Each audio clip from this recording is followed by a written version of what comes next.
బాధతో కృంగిన నేస్తమా, గురిలేని బ్రతుకుతో అలసిన ప్రాణమా, తన కరములు చాచి నిన్ను పిలుచుచున్నాడు, తన కరములు చాచి నిన్ను పిలుచుచున్నాడు. ఆదరిస్తాడు, ఆదరిస్తాడు యేసు ఆశ్చర్యకరుడు, యేసు ఆశ్చర్యకరుడు, యేసు ఆశ్చర్యకరుడు. Praise the lord. యేసు ఆశ్చర్యకరుడు అనుదిన వాగ్దానం. ఈరోజు దేవుని వాక్యాన్ని చదువుకొని ప్రభునామాన్ని మహింపరుద్దాం. కీర్తనలో 41వ కీర్తన 3వ వచనాన్ని చదువుతున్నాను.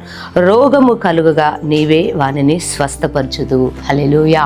దేవుని బిడ్డలారా, ఈరోజు ఏ వ్యక్తితో మాట్లాడినా, ఏ కుటుంబాన్ని దర్శించినా, ఎవరి జీవితాన్ని మనం చూసినా ఏదో ఒక వ్యాధితో బాధపడుతూ ఉన్నారు. అది మానసికమైన ఒత్తిడి కానివ్వండి, శరీరంలో ఈరోజు చూడని రోగాలు చాలా విస్తరించబడిపోయాయండి.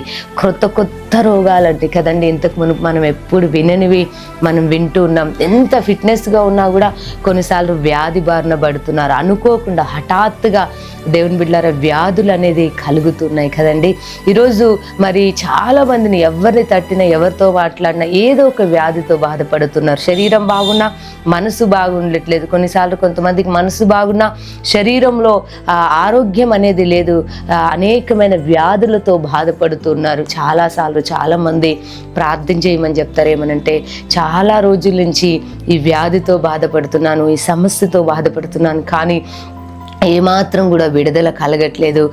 మంచి పేరున్న వైద్యుల దగ్గరికి వెళ్తున్నాము, స్పెషలిస్టుల దగ్గరికి వెళ్తున్నాము, అయినా కూడా పవర్ఫుల్ మెడిసిన్ వాడుతున్నాము, అయినా కూడా విడుదల కలగట్లేదు అని కొన్నిసార్లు బాధపడుతుంటారు. ఎందుకంటే శరీరంలో వ్యాధి ఉండడమును బట్టి, ఆ మానసికమైన ఒత్తిడిని బట్టి వారు రాత్రులు పడుకున్నా ఇదిగో వారికి మంచి నిద్ర రాదు. ఎందుకంటే ఆ శరీరంలో ఉన్న వ్యాధులు వారిని బలహీనపరుస్తుంటే ఆ నొప్పులు, ఆ మంటలు, ఆ వ్యాధితో బాధపడుతుంటారు కనుక చాలా ఇబ్బందికి గురవుతూ, వేదనకు గురవుతూ బాధపడుతూ ఉంటారు కదండి. చాలా మంది చెప్తూ ఉంటారు. అయితే దేవుని బిడ్డలారా, ఈరోజు శుభవార్త. దేవుని యొక్క వాక్యం ఏమని సెలవిస్తుందో తెలుసా? ఇదిగో రోగము కలుగగా నీవే వారిని స్వస్థపరచుదు. అవును, యేసు ప్రభు వారు ఈ భూమి మీద జీవించినప్పుడు దేవుని బిడ్డలారా అనేక మంది రోగులు దేవుని బిడ్డలారా వారు ఆయన యొద్దకు వచ్చినప్పుడు, ఆయన వారిలో ఉన్న రోగాలని గద్దించినప్పుడు, వారిపైన చేతులు ఉంచినప్పుడు, వారిని ఆయన యొక్క వస్త్రమును తాకినప్పుడు దేవుడు వారికి స్వస్థతనిచ్చాడు. అనేకులు స్వస్థతను పొందారు కదండి. అది భయంకరమైన వ్యాధి అయినా, ఎలాంటి వ్యాధి అయినా ఆయన ముట్టినప్పుడు, ఆయనను తాకినప్పుడు వారు విడుదల పొందారు, స్వస్థత పొంది ఆరోగ్యవంతురాలుగా ఆరోగ్యాన్ని పొందుకొని వెళ్ళడం మనం చూస్తున్నాం. రోగులంట ఎవరండి దేవుని దగ్గరికి వచ్చింది? యేసు ప్రభు వారి దగ్గరికి వచ్చారు. ఎవరు చెప్పండి? వ్యాధిగ్రస్తులండి, రోగులు, బలహీనులు, మరణ పడకలో ఉన్నవారు వచ్చారు దేవుని బిడ్డలారా. వారందరూ కూడా దేవుని దగ్గరికి వచ్చినప్పుడు దేవుడు వారిని ఏం చేశాడు చెప్పండి?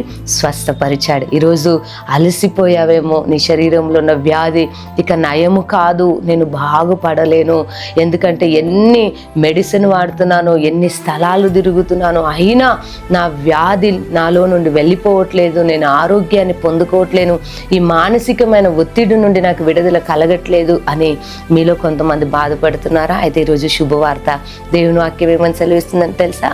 ఇదిగో రోగము కలుగగా వానిని యెహోవా దేవుడే స్వస్థపరుస్తాడంట. హల్లెలూయా. అక్కడ వాక్యం ఏముందండి? రోగము కలుగగా నీవే వానిని స్వస్థపరచుదు. హల్లెలూయా. అవును దేవుని బిడ్డలారా, మనం ఆరాధిస్తున్న దేవుడు ఎవరు తెలుసా? యెహోవా రాఫా.